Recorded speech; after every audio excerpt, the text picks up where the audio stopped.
2019లో YS Vivekananda Reddy murder జరిగింది. 5 ఏళ్లు పూర్తి చేసుకుంది. కట్ చేస్తే 2024 ఎన్నికలు వచ్చేసాయి. మళ్ళీ తెరపైకి వివేకానంద రెడ్డి మరణం ఇష్యూ ఈ వైఎస్ కుటుంబంలోనే 2 వర్గాలుగా విడిపోయి ఆరోపణలు ప్రత్యారోపణలు చేసుకునే పరిస్థితి. అయితే వైఎస్ రాజశేఖర రెడ్డి రాజారెడ్డికి సొంత గ్రామం, సొంత పట్టున్న ఊరు బలపనూరు. ప్రస్తుతం మనం బలపనూరులో ఉన్నాము. ఇక్కడ ఒక ఇంట్రెస్టింగ్ హౌస్ కనిపించింది. ఆ ఇంట్లో వాతావరణం, ఆ ఇంట్లో ఎవరు ఉంటున్నారు, ఎలా ఉంటుంది అని చెప్పి చూపించాలని నేను ట్రై చేశాను. వై? బికాజ్ 2019 ఎన్నికల్లో ఎలాంటి సెన్సేషన్ క్రియేట్ చేసిందో వివేకానంద రెడ్డి మరణం, 24లో కూడా అలాంటి సిచ్యువేషనే. ఇంకా ఒక క్లారిటీ కూడా ఆ కేసులో రాలేదు. ఆరోపణలు ప్రత్యారోపణలు మళ్ళీ ఈ ఎన్నికల సమయాన తెరపైకి వచ్చాయి. ఆ వివేకానంద రెడ్డి మరణం తర్వాత అతను పెళ్లి చేసుకున్న రెండో భార్య ఎక్కడుంది, ఆమెకి సంతానమైన కుమారుడు ఎక్కడున్నారు, వివేకానంద రెడ్డి చివరి రోజుల్లో గడిపిన ఇల్లు ఎలా ఉంది, ఇలాంటి ఫ్యాక్టర్స్ ఇప్పుడు మీ ముందుకు తీసుకొచ్చే ప్రయత్నం చేస్తున్నాను. ఎగ్జాక్ట్లీ నా వెనక కనిపిస్తున్న ఈ ఇంట్లో వివేకం సార్ చివరి నిమిషం వరకు, అంటే తన ప్రాణాలు కోల్పోయిన రోజు కూడా ఇదే ఇంట్లో ఉన్నారు. తన చివరి డేస్ అన్నీ కూడా ఇక్కడే ఆయన గడిపారు. ఇక్కడ ఉన్న గ్రామస్తులతో, ఇక్కడున్న స్థానికులతో ఆయన చాలా అనుబంధాన్ని పెనవేసుకొని ఉన్నారు. మనం ఇంట్లోకి వెళ్ళి ముందుగానే ఒకసారి వాళ్ళ రెండో భార్యగా చెప్తున్న షమీం వాళ్ళ మదర్ని కూడా ఒకసారి మాట్లాడించే ప్రయత్నం చేశాం. బట్ తను అసలు యాక్సెప్ట్ చేయట్లేదు, తనకి ఇష్టం కూడా లేదు. వద్దు, మాకు ఇబ్బంది పెట్టొద్దు, ఇష్టం లేదు మాకు మీడియా ముందుకు రావటం అని తను చాలా నిస్సహాయ స్థితిలో చెప్తున్నారు. ఎందుకు అంటే మాకు చాలా థ్రెటనింగ్ ఉంది, మమ్మల్ని ఎవరేం చేస్తారో తెలియదు, మాకు ఏదైనా జరిగితే మా జీవితాలు మేము కోల్పోతే మాకు ఎవరు దిక్కు అనే ఒక అభిప్రాయాన్ని తను వెల్లడిస్తూ ఉన్నారు. వివేకానంద రెడ్డి గారు రెండో పెళ్లి చేసుకున్నది వాస్తవమే, కుమారుణ్ణి కన్న విషయం వాస్తవమే, ఇక్కడే తన జీవితాన్ని చివరి నిమిషం వరకు గడిపిన విషయం కూడా వాస్తవమే. కానీ ఇక్కడ ఉన్న వాళ్ళు ఎవరు కూడా దాన్ని మీడియాలో చెప్పడానికి కావచ్చు, లేదంటే ముందుకొచ్చి మాట్లాడడం కావచ్చు, ధైర్యం చేయలేని పరిస్థితి. అలాంటి ఒక భయంకరమైన సిచ్యువేషన్స్ ప్రస్తుతం బలపనూరులో ఉన్నాయి. కానీ జగన్ గారి పైన అభిమానం కావచ్చు, వివేకానంద రెడ్డి పైన ఒక అభిమానం కావచ్చు, అవినాష్ పైన అభిమానం కావచ్చు, 1% కూడా తగ్గలేదు. వివేకానంద రెడ్డి మర్డర్ ఇష్యూ జరిగిపోయింది. కారణాలు ఏవైనా సరే మా అభిమానం మాత్రం జగన్ పైన అలానే ఉంది, అవినాష్ రెడ్డి గారి పైన అలానే ఉంది మాత్రం వాళ్ళు గంటాపదంగా చెప్తున్నారు. ఈ ఊర్లో 850 ఇళ్ళు ఉన్నాయి. ప్రతి ఒక్క గడప జగన్ మోహన్ రెడ్డి నామస్మరణమే, ప్రతి ఒక్క ఇల్లు కూడా జగన్కే ఓటు వేస్తామనే నినాదమే ప్రస్తుతం మనకు కనిపిస్తోంది.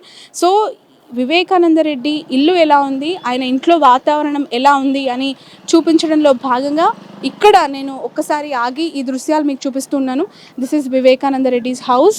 తను చనిపోయిన తర్వాత అతని రెండో భార్య తల్లిదండ్రులు మాత్రమే ఇందులో ఉంటున్నారు. షమీం ఎక్కడుందో తెలియదు. కొంతమంది చెన్నై అంటున్నారు, మరికొంతమంది హైదరాబాద్ అంటున్నారు. ఆమె మీడియా ముందుకు వచ్చినా, తెర మీదకి వచ్చినా కూడా తనకి థ్రెటనింగ్ ఎక్కువైపోతుంది, తనని కాపాడడానికి ఎవరు లేరు అని ఒక బాధతో తను మీడియా ముందుకు రావట్లేదు అని చెప్పి ఇక్కడున్న ఇతర రిలేటివ్స్ అంతా కూడా మనతో చెప్తూ ఉన్నారు. ఇక చాలామంది ఇక్కడ ఊర్లో ఉన్న వాళ్ళు అనేక విషయాలపైన స్పందిస్తూ ఉన్నారు. ఇక్కడ బలపనూరులో ఏ విధంగా డెవలప్మెంట్ జరిగింది, వైఎస్ వివేకానంద రెడ్డి గారు ఎలా గడిపారు, ఇవన్నీ విషయాలు చాలా వాళ్ళ మాటల్లోనే అడిగి తెలుసుకుందాం. ఒకసారి మీకు కూడా ఆ మాటలన్నీ చూపించే ప్రయత్నం చేస్తాను, నాతో రండి. ఎలక్షన్స్ వస్తున్నాయా? ఎవరికి వేస్తా ఓటు? జగన్ సార్కు. అవునా? ఎవరికి వేసేది ఎప్పటికి జగన్ సారే, ఎప్పటికి మనం మాకు కొడుకే అయినా రాజశేఖర రెడ్డి గారే. మేము మా పుట్టింటోళ్ళు కూడా మేము ఎప్పటికీ మేము రాజశేఖర రెడ్డి, రాజారెడ్డి గారే మాకు ముఖ్యం. రాజారెడ్డి గారు పుట్టినూరు అంట కదా ఇది? ఈ ఊరు వాళ్ళు పుట్టినది మేడము, ఎప్పటికీ మేము వాళ్ళే. ఏం మంచి చేశాడమ్మా జగన్మోహన్ రెడ్డి మీకు మీ ఊరికి? మా ఊరికి అమ్మ మాకు పింఛనీళ్ళు ఇచ్చాడు, భూములు లేని వాళ్ళకు ఇచ్చినాడు, మంచిగా ఎకరన్నారా అన్ని ఇచ్చాడు ఆయన. ఓకే, మళ్ళీ ఓటు జగన్ గారికి. జగన్ జై, జగన్కి జై, జగన్ సార్కి జై. వేస్తాం ఓటు. ఎంతమంది అనుకున్నా గెలిచాడు పో, ఎంతమంది అనుకున్నా జగనే గెలిచేది. జగన్ సారే, మా సారే గెలిచాడు. అమ్మా ఎప్పటికీ ఆయన మమ్మల్ని మంచిది అన్నాడు, ఎప్పటికీ ఆయన మర్చిపోము. ఎంతమంది పిల్లలు మీకు? నాకా 3 కొడుకులు, 1 బిడ్డ. ఓకే, ఈ పింఛన్లు నువ్వే తీసుకుంటావా వాళ్ళకి ఇస్తావా? ఇంకా సాగుతాండారు వాళ్ళే, సాగుతాండారు. ఎగబెట్టుకుంటా అంత ఎప్పుడన్నా ఇరుకు పడితే పిల్లోళ్ళ కూర్చా వాళ్ళే సాగుతాండారు. ఇంకా నేను కడగ వండుకుంటే నాకే. ఇంకా జగన్ గారు ఇచ్చిన డబ్బులతో వండుకొని తినేస్తావు? జగన్ గారు ఇచ్చిన డబ్బులతోనే వండుకుంటాం. ఓకే, పెద్దమ్మ తల్లికి 24 గంటలు ముక్కుతాండా నేను సారి గెలిచాలని. ఎప్పటికి సారే గెలిచాలి, ఎప్పటికి సారే గెలిచాలంటాను నేను. ఓకే, రోజు అమ్మవారికి దండం పెట్టుకొని వస్తున్నా, ఎప్పటికి సారి గెలిచాలంట ముక్కుతంట నేను. చూసావా ఎప్పుడైనా జగన్ గారిని? ఏం జలం లేని వాటిలో కలిసినాము పెద్దమ్మ తల్లి దగ్గర. ఎప్పుడన్నా వచ్చానులే, అప్పుడు ముఖ్యమంత్రి తల్లికి వచ్చాన్నాడు, వచ్చాను మాట్లాడినా. ఏమన్నారు? ఏమన్నాడు మాట్లాడినా ఊరికే, ఏం సారు బాండవ్వా అని హెచ్చరించి బాగా మాట్లాడినాం. ఏదన్నా కళ్ళు ఆపరేషన్ కాల్చింటి చేయించుకో అవ్వా, ఆయన ఉన్నాడు, మా తమ్ముడు ఐలేష్ రెడ్డి ఉన్నాడు, పోయి చేయించుకోనిండే. పల్పనూరు విలేజ్కి వచ్చిన తర్వాత చాలా మంది చిన్నపిల్లలు కనిపించారు. జగన్ అనే పేరు చెప్తే చాలా ఎగ్జైట్ అవుతూ ఉన్నారు. వాళ్ళంతా ఇక్కడ ఏం జరుగుతుందో అని చెప్పి వచ్చి జగన్ గారికి నినాదాలు చేస్తున్నారు, గెలిపించాలని చెప్పి కోరుతున్నారు. ఇక్కడ ఒక అమ్మాయి ఉంది, ఏం పేరమ్మా? లాస్యపర్ణిక. లాస్యపర్ణిక. ఏం చదువుతున్నావు? 6th class. అవునా, ఏ స్కూల్? భాష్యం. భాష్యం. ఓకే, ఇక్కడ ఎవరు మీ ఎమ్మెల్యే తెలుసా? ఎవరు? జగన్. జగన్. కలిసావా ఎప్పుడైనా జగన్ గారిని? ఎవరు? Jaganmohan Reddy CM. CM. Okay, చూసావా ఎప్పుడైనా? ఓకే, ఇష్టమా జగన్ గారు అంటే? ఇష్టం. ఓకే, ఏం నచ్చింది జగన్ గారిలో? రూములు ఇచ్చినారు, పెన్షన్ ఇచ్చారు, భూమి వచ్చింది. Okay, right. అమ్మ, ఎలక్షన్స్ వస్తున్నాయి కదా, ఎలా ఉంది ఇక్కడ? జగన్ గారే వస్తారా, వేస్తారా ఓట్లు? మన సారే వస్తారు, మన సొంత ఊరికి బాగా చేసినారు. బుక్కులు వచ్చినాయి, భూమికి మంచిగా ఒక ఎకరా, ఇల్లులు వచ్చినాయి. ఇంకా ఓటు వేయకపోతే ఏమన్నా ఉందా మేడం? న్యాయం ఉందా ఎక్కడన్నా? బలపనూరులో వివేకానంద రెడ్డి గారి ఇల్లు కూడా చూసాను ఇప్పుడు. అదైతే ఏమో మేడం. మీరు చూసారమ్మా? ఆయనకి రెండో వివాహం అయ్యి కొడుకు అయితే ఉన్నమాట వాస్తవంగా అయితే ఏం చూడలేదు మేడం, మేము అందరితో పాటు ఇన్నట్టే సొంతంగా అయితే. ఇక్కడ ఈ ఇంట్లోనే ఉన్నారు అని అన్నారు కదా, వాళ్ళ ఇంట్లో అయితే లేరు కదా మేడం, ఎక్కడ ఉన్నారో మరి. ఇప్పుడు కాదు, అప్పుడు అప్పుడు కూడా ఏం పెద్దగా చూడలేదు మేడం, కళ్ళతో చూసినది అయితే చెప్పాలా. గెలిచేది అయితే జగన్ సారే మేడం, ఇదైతే ఖచ్చితంగా. ఎంత మెజారిటీ వస్తుంది అనుకుంటున్నారు ఈసారి? వస్తుంది మేడం, భారీగానే వస్తుంది. మా సార్ ఖచ్చితంగా గెలుస్తారు. హాయ్. హాయ్, ఏం పేరు మీ పేరు? సాయి గణేష్. ఓకే, ఏం చదువుతున్నారు? బీటెక్ కంప్లీట్ చేసి. బీటెక్ కంప్లీట్ అయింది ఎక్కడ? కేఎస్వరం కాలేజ్, ఇక్కడ కడపలో. కడప కేసు. ఓకే, ఇంత బీటెక్ చదివారు కాబట్టి మీకు నాలెడ్జ్ ఉంటుంది పొలిటికల్గా. ఇప్పుడు ఎలక్షన్స్ వస్తూ ఉన్నాయి కదా, ఎలా ఉంది మూడు కడపలో? కడపలో almost Pulivendula almost Kadapa YSRCP, state మొత్తం వైఎస్ఆర్సీపీ. 2024 CM almost Jaganmohan Reddy. ఇక్కడ ఎంపీ అయితే వైఎస్ అవినాష్ రెడ్డి గారు ఖచ్చితంగా గెలుస్తారు. ఎంతమంది చేసినా కూడా లాస్ట్ గెలిచేది అవినాష్ రెడ్డి సరే. మీ ఇల్లు వివేకానంద రెడ్డి గారి ఇంటి దగ్గరే ఉంది, ఇప్పుడు చూస్తూ వచ్చాను. సో ఎలా ఉండే 2019లో? ఆయన ఇక్కడే గడిపారంటే కదా? అవును, గడిపారు, వస్తూ ఉండేవారు. అంటే ఎప్పుడు వచ్చారో తెలియదు, వస్తూ ఉండేవారని బయట టాక్. మీరు ఎప్పుడైతే చూడలేదు? ఎప్పుడు చూడలేదు. అవినాష్ రెడ్డి సార్ మీద లేని పోండి చెప్పి వాళ్ళకు ఏదో విధంగా సీట్లు తగ్గించాలనే ఉద్దేశంతో ఇలా చేస్తున్నారు. ఇలాంటి కూటమి ఏర్పడడం వల్లే ఎలాగైనా ఎంతమంది కలిసినా గెలిచేది జగన్మోహన్ రెడ్డి సార్. ఇక్కడ కడప ఎంపీ అవినాష్ రెడ్డి సార్ గారు గెలుస్తారు. ఎంత వస్తుంది మెజార్టీ సారి జగన్ గారికి? లాస్ట్ టైం 90,000 వచ్చింది మేడం, ఈసారి 1,00,000 ఖచ్చితంగా వస్తుంది. ఓకే, మీరు ఒక స్టూడెంట్గా చెప్పండి, ఈ రాష్ట్రంలో అభివృద్ధి జరగలేదు అని చెప్తూ ఉంటారు, అండ్ సంక్షేమ పథకాలు తప్ప ఇంకేం లేవంటూ ఉంటారు కదా. యాజ్ అ స్టూడెంట్గా మీకు ఏమి బెనిఫిట్స్ జరిగాయి గవర్నమెంట్ నుంచి? ఆల్మోస్ట్ నేను బీటెక్ 4 years మాత్రం జగన్మోహన్ సార్ ఇచ్చిన డబ్బులతోనే చదువుకున్నాను. చాలా జరిగాయి మేడం అభివృద్ధి. నాడు నేడు కింద మెయిన్ ఇంపార్టెంట్ ఎడ్యుకేషన్ బాగా ఉంది. నాడు నేడు కింద స్కూల్ డెవలప్ అయ్యాయి. ఆర్టిఫిషియల్ ఇంటెలిజెన్స్ అనేది మామూలుగా బీటెక్ ఏజ్లో ఉంటుంది, ఇప్పుడు 10th class స్టాండర్డ్ నుంచో పెడుతున్నారు.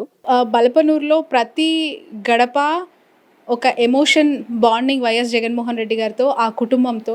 ఏ తలుపు తట్టినా కూడా దేవుళ్ళ ఫోటోలు లేదంటే వాళ్ళ పేరెంట్స్ ఫొటోస్ ఉంటాయి కదా. బట్ ఇక్కడ చూడండి ఒకసారి, ఆ గోడకి కెమెరామెన్ ఒకసారి దాస్ చూపించే ప్రయత్నం చేస్తున్నారు. YS Jaganmohan Reddy and Bharathi photo మనకి గోడ మీద కనిపిస్తూ ఉంది. అంటే పెళ్ళైన కొత్తల్లో వాళ్ళిద్దరూ దిగిన ఒక అన్యోన్యమైన ఫోటో ఫ్రేమ్. పైన దేవుడి ఫోటో, సత్యనారాయణ స్వామి ఫోటో, కింద వాళ్ళ ఫోటో. అంటే ఎంత స్ట్రాంగ్గా వాళ్ళ గుండెల్లో ఆయన పెన వేసుకున్నారు అనటానికి ఇదొక నిదర్శనము.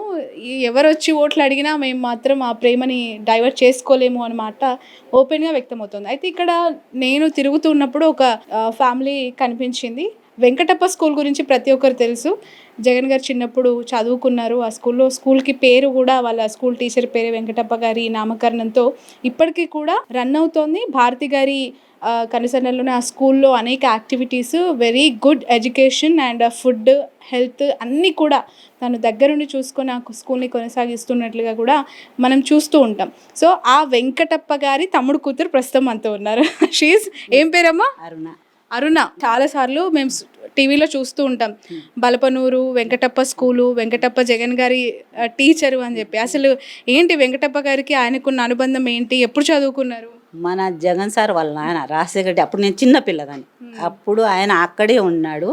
ఆయన అక్కడ ఉన్న వరకు ఆయన వచ్చిపోతాడు, అంత నాకు నాలెడ్జ్ లేదు, చిన్న పిల్లదాన్ని అప్పుడు ఆయన చదువుకుంటాన్నాడంట ఆ ఇంటి వరకు. మా పెదనాయన మా పెద్దమ్మ చెప్తున్నాడు అంతవరకు ఆయన చదువుకున్నాడని ఇప్పుడు స్కూల్ కట్టిస్తున్నారు. మా వరకు అయితే మేము ఆయన పేరు చెప్తేనే మమ్మల్ని అందరినీ సంతోషంగా చూస్తున్నాడు జగన్ సార్.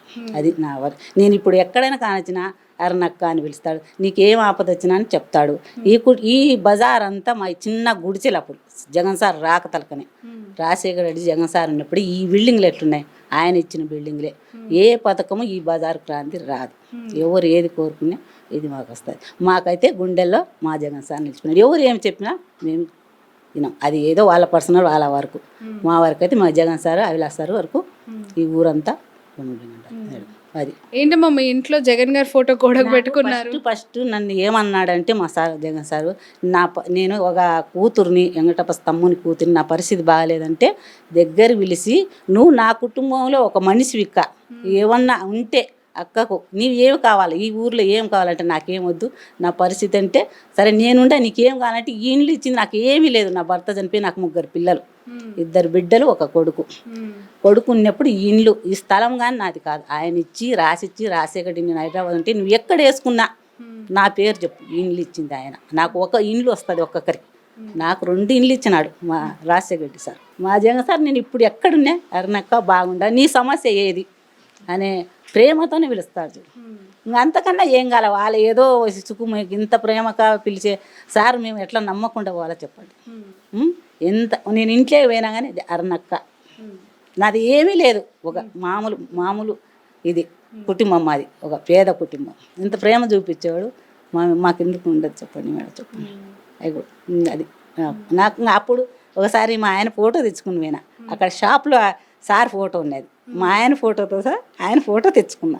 అదే ఒక షాప్కి పోయి మా ఆయన ఫోటో చనిపోయినప్పుడు ఒక 6 నెలలు 5 నెలలు అప్పుడు ఫోటో ఇచ్చిన చిన్నది, మా ఆయనది పెద్ద చేశాడు. చేసినప్పుడు అక్కడ కానొచ్చింది ఆ ఫోటో నాకు. ఆయన ఆ సార్ మాట్లాడినప్పుడు మా తమ్ముడు మాదిరి ఆయన నన్ను అంతగా, అక్క నేనుండా నీకు అనే సిచ్యువేషన్లో నేను ఆ ఫోటో తెచ్చి అప్పటి నుంచి పెట్టుకున్నా ఇంట్లో. ఇప్పుడు అయినా అది నీకే సమస్య ఉంది, ఇక్క నాకేం సమస్య లేదు, బాగున్నా అంటాము. అభివృద్ధి లేదని ఒక్కసారి నేను చెప్తా చూడండి, నా సిచ్యువేషన్లో నా కొడుకు పెద్ద ఎడ్యుకేషన్, ఇప్పుడు బెంగళూరులో ఉండాడు బాగుండాడు, అది కాదు. అప్పుడు నేను అనంతపురంలో ఉన్నా చదివిస్తాను 3 పిల్లలు. నా కొడుకు ఇంజనీరింగ్ పాస్ అయినాడు. అప్పుడు ఈ రీఇన్వెస్ట్మెంట్ లేదనమాట. ఒక చెప్పకూడదు వాళ్ళను, తెలుగుదేశం వాళ్ళను, వాళ్ళ పేరు రాకూడదు మనకు మంచి కదా. ఆమె దగ్గర పోయి నా కొడుకు పరిస్థితి, మా పరిస్థితి, నా కొడుకుని చదివి మేడం అని అడిగిన, అంటే అట్లా చర్లదమ్మా అని. అదే నేను 1 సంవత్సరం ముందు వచ్చి రాజశేఖర్ని అడిగిన, నా కొడుకు ఇప్పుడు ఇంజనీర్ అయ్యిండు నేను ఫీలింగ్ అనమాట. అట్లా MBA చేసినాడు నా కొడుకు. అట్లా ఇట్లా ప్రైవేట్ కానీ చదువుతా అది ఇప్పుడు ఇంత పిల్లలు, ఇప్పుడు నా అక్క కొడుకు ఇంజనీరింగ్ చదివినాడా లేదా, అట్లా మనకు పెట్టకుండా ఈ 10 మంది బాగుండారా లేదా అనేది ఆయన చూస్తాడు కదా. ఆయన ప్రేమతోనే ఈ ప్రజలు చేస్తారు. ఎన్ని పథకాలు సరే ఆయన ఎగబెట్టుకోవాలంటే ఎందుకు ఎగబెట్టుకోకూడదు, డబ్బులు చెప్పు, ఇవన్నీ అవసరమా చెప్పు. ఈ పేదలకు ఎంత డబ్బు, ఇప్పుడు నాకు ఇంతమంది ఇన్ని ఎందుకు ఇస్తానాడు చెప్పు. మా పేదలకు ఇప్పుడు చదువు అనుకో, అమ్మఒడి అనుకో, నాకు 45 పింఛన్ అనుకో, నాకు పింఛన్ అనుకో, ఇవన్నీ ఎందుకు ఇవ్వాలి ఆయన. సింహం సింగిల్గా వస్తుంది అన్నాడు, కూటమి వద్దు నీకు. మా జగన్ సార్ చేయకుంటే నువ్వు అందరిలో ఏంటి ఒక్కనివిరా, ఆయనతో పోటీ పడు. ఎంత మెజారిటీ వస్తుంది జగన్ గారికి? జగన్ గారికి వస్తుంది 90 లక్షలు దాటి రావచ్చు. బాగా చేశారా ఇక్కడ? సంక్షేమ పథకాలు అన్నీ అందాయా? మొత్తం చెప్పేటేమి చేసినాడు, ఆయన చెప్పిన సాటికి చేసినాడు. ఇంకా చేయాలనుకుంటే నేను ఇప్పుడు చెప్పనేది కూడా చేస్తా, ఇప్పుడు చెప్పిన కాదు చేస్తా, చెప్పంది కూడా చేస్తా, మళ్ళీ వచ్చే కూడా కష్టం అంటాడు. రాజశేఖర రెడ్డి గారి పాలన బాగుందా, జగన్ గారి పాలన బాగుందా? అంతకన్నా ఎక్కువ ఉంది, బాగుంది. రాజశేఖర్ కన్నా ఎక్కువ అమరావతి అమరావతి ఓట్లు ఎలక్షన్స్ వస్తున్నాయి కదా, ఏ పార్టీకి వేద్దాం అనుకుంటున్నారు? జగన్ సార్కి అసలు డౌటే లేదా? డౌట్ ఏం లేదు. ఆ. జగన్ సార్ ఏం మంచి జరిగింది మీకు? మాకు చాలా మంచి జరిగింది. డాకరాలో వచ్చినాయి, రైతు భరోసా వచ్చింది, మా కొడుకు బీటెక్ చేసినాడు, అన్ని పథకాలు వచ్చాయి. నాకు 18 ఏళ్ళు వచ్చింది, అన్ని పథకాలు వచ్చాయి. ఎవరికి ఓటేస్తారు ఎలక్షన్స్ లో? జగన్కి వేస్తామ్మా. నిజంగా వేస్తారా? అడగంగానే చెప్పేస్తున్నారు. నిజంగా ప్రచారం పోతానమ్మా. ఏమైంది ప్రచారం పోతాం, కష్టమా పోతాను, చెప్తాను వేరే వాళ్ళ కూడా మేము ఇంకా చేయాలని. ఏం మంచి జరిగింది జగన్ గారి ద్వారా? నాకు పాపకు ఇంజనీర్ చదివింది, ఆ పాపకు లెక్క పేమెంట్, మా భార్యకు 18,000 అది లెక్క, నాకు పింఛను, రైతు భరోసా అన్నీ వస్తానేమో. ఓకే. ఇప్పుడు కూటమని చంద్రబాబు నాయుడు వాళ్ళంతా వస్తున్నారు కదా, పవన్ కళ్యాణ్ బీజేపీ కలిసి ఓడగొడతామంటున్నారు జగన్ గారిని. మనం చేసే పద్ధతి మంచి బాగుంటే ఎవరు ఎంతమంది చేంజ్ చేస్తారు అమ్మా, ఎంతమంది వచ్చి ఏం చేయలేరు. మనం మనకు ప్రజలు బాగా చేసినప్పుడు ఎంతమంది చేంజ్ చేస్తారు, ప్రజల్లో ఉండాలి అంతే, ఏం లేదు మా మనకి మన నాయకుడు మాకు జగనే. ఏ పార్టీకి ఓటు వేద్దాం అనుకుంటున్నారు? ఏ పార్టీ అధికారంలోకి వస్తుంది అనుకుంటున్నారు? జగనే. జగనే. ఎందుకు? జగన్ అంటే అభిమానం, బాగా చేసినాడని. ఇంటి పట్టాలు ఇచ్చినాడు, చేని పట్టాలు ఇచ్చినాడు, డాకరా ఇచ్చినాడు, అమ్మఒడి ఇచ్చినాడు. ఇంకా జగన్ కాగా ఎవరిని అంటారు? ఏం నచ్చిందమ్మా జగన్ గారిలో బాగా? ఇన్ని చేసిండమ్మా. పథకాలు కాదు, నచ్చిన క్వాలిటీస్ ఏంటి? అంటే మాకు కడపకి ఇక్కడ వచ్చే జగన్ వస్తే మేలని. ఓకే. తండ్రి కొడుకుల్లో ఎవరి పనితీరు బాగుంది? తండ్రి చేసినట్టే కొడుకు చేస్తాడు. పడగల్లోనే కదా నడిచేది.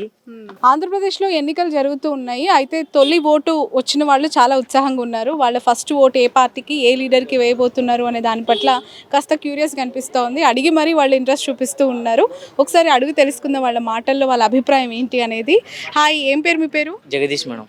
జగదీష్, ఓకే. ఏం చదువుతున్నారు? ఇంటర్ సెకండ్ ఇయర్ అయిపోయింది. ఓ, అయితే ఓటు వచ్చేసింది, ఓటు హక్కు వచ్చింది మేడం. ఫస్ట్ ఓటు కదా ఇప్పుడే? Yes madam. ఎలా ఉంది ఏపీ ఇక్కడ డిస్ట్రిక్ట్లో పరిస్థితులు, జగన్ గారి సంక్షేమ పథకాలు? ఎప్పుడైనా జగనే మేడం వచ్చేది, తగ్గేదేలే మేడం జగనే. ఎందుకంటే మాకు చాలా మేలు చేశాడు మేడం. ఇప్పుడు జగన్ గెలిస్తే మా ఫ్యూచర్ బాగుంటుంది మేడం. ఏం నచ్చింది జగన్ గారిలో అంతలా? చాలా ధైర్యం మేడం, అతని ధైర్యం, ఒంటరి పోరాటం చేస్తున్నాడు మేడం. 6 డజన్ మంది వచ్చిన వెనకడాలి మేడం, మంచి ధైర్యం ఉంది. అందుకే మేడం జగన్కే ఓటు మేడం. ఓకే. మీ ఫ్యామిలీ అంతానా, మీరు ఒక్కరేనా? ఫ్యామిలీ అంతా మేడం. రైట్. మీ పేరు? రేవంత్ మేడం. రేవంత్. ఓ, ఓకే. ఏంటమ్మా ఎలా ఉంది ఇక్కడ సంక్షేమ జగన్ పథకాలన్నీ బాగున్నాయి మేడం. ఆరోగ్యశ్రీ పథకాలు, అమ్మఒడి, విద్యా దీవెన అన్నీ బాగా ఉంది మేడం. అందులో చెప్పరు. పులివెందులు కూడా డెవలప్ బాగా అయింది. బలపనూరులో డ్రైనేజు, పిల్లల స్కూలు అన్నీ డెవలప్మెంట్ చేశాడు. అందులో బూట్లు, టై, ఐడి కార్డు ప్రైవేట్ స్కూల్తో పాటు డెవలప్ చేశాడు. ప్రైవేట్ స్కూల్ అన్నీ పడిపోతాయి. గవర్నమెంట్ కాలేజ్ కూడా డెవలప్ చేశాడు. అందులో ఎంతమంది వచ్చినా భయపడలేదు, సింహం సింగిల్గా వస్తుందని చెప్తాను. కుబేర లక్ష్మి కటాక్షంతో అందరి ఇంట్లో బంగారం, వజ్రం, వెండి నిండా. లలిత అక్షయ తృతీయ బంగారు నగలకు తరుగులో 1% తగ్గింపు. వజ్రాభరణాలు క్యారెట్కు 5,000 తగ్గింపు.